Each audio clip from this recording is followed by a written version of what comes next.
Hi lads, it's autumn, which means that people with no personalities now will exclusively post and talk about Halloween and Christmas approaching. I will be listening to Autumn Goodbye by Britney Spears every single day, and Mariah Carey will be relevant again. It also means that we're getting closer to the All Stars 4 or Season 11 Drag Race release. And let us just realize something. There have been 10 winners of Drag Race, plus 3 All-Stars winners, and there are still queens going into Drag Race not knowing what to expect or what strategy to have. Well, given that I am an all-knowledgeable human person in between marriages that has never done drag, I decided to share what I think are some of the qualities a queen needs to possess or things they need to do in order to win a season, based on previous winners, of course. Let's start off with an obvious one. You have to be different from the previous winner. BB, as the first winner, we have nobody to compare her to, but then we have Tyra, who, unlike the previous winner, did do the best on her season. Raja, unlike Tyra,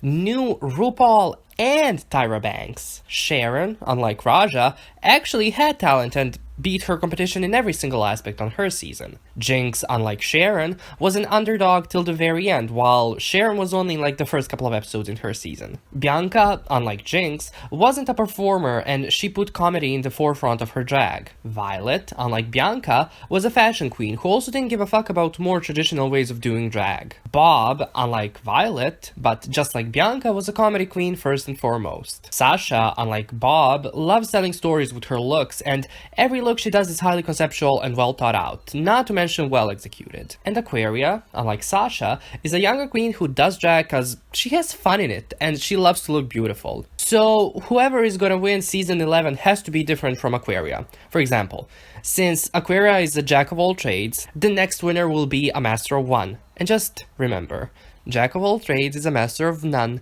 but oftentimes better than the master of one. If possible, never land in the bottom 2, though landing in the bottom 2 once is okay. This criteria is more of a technical one. If you never land in the bottom 2, you are 100% gonna be in the top 3 or top 4 in the latest seasons, though your win is not guaranteed. Surviving one lip sync for your life is also not a big deal if you make your way into the top 3/4. If you survive 2 bottom 2s, well, kiss the crown goodbye. This is somewhat different on All-Star seasons, cause in some cases being in the bottom is more situational, but the rule can still be applied. Obviously, win at least 2 main challenges. Try to win Snatch Game and or the Ball Challenge. They're arguably the 2 most important challenges each season and staples of Drag Race at this point. And if you can't win either of them, at least do well enough in both that the fans consider you were robbed. Before the show, have some relationship with or a connection to RuPaul, whether it's a friendship, mutual respect for one another, or have him be a producer on your show. Of course, in some cases, this relationship won't be the reason why you'd win,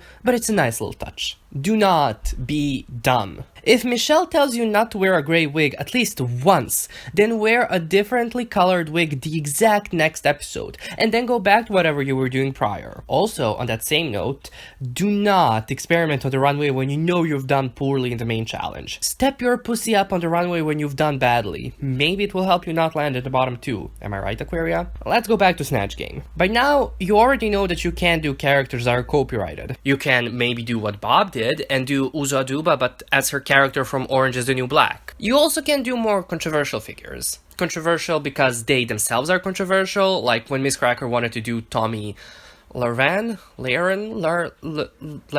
I don't know.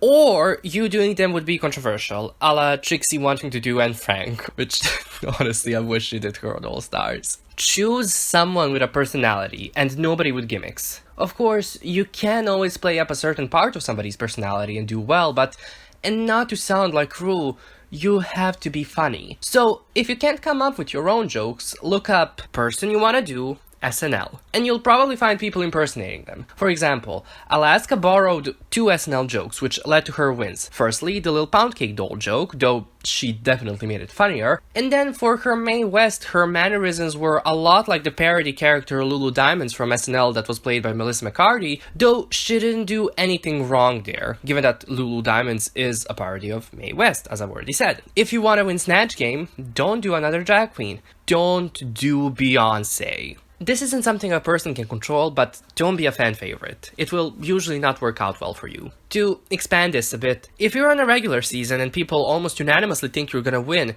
you're probably not gonna win. Am I right? Aja, Shay, Nina, Alaska, Valentina, Cracker, etc. But if you are gonna be on an all-star season, you want the complete opposite. You want to go into the season with you already winning the crown in the eyes of the fans, even before the season is announced or filmed. If you're not necessarily the best at certain things, like comedy, fashion, dancing, lip-syncing, etc., figure out the most basic thing in those that works and do them, and you'll do fine. Or even worse, you'll make it into the top 4. For comedy, do one joke and look stupid, and that will make Ru laugh. For fashion, do one type of a look that you know works with Ru and never change it. Or do costumes. For lip syncing or dancing, performing, whatever you want to call it, do splits, but like non-stop, like just splits. So, if you're going on Drag Race and want to win the crown, that you could probably like steal from Sharon Needles or just wait till Tyra gets the crown, as people are suggesting might happen, and then steal that one. Follow these rules. I guarantee it, you will win. Or be sentenced to life in prison, which honestly, isn't it kind of the same thing?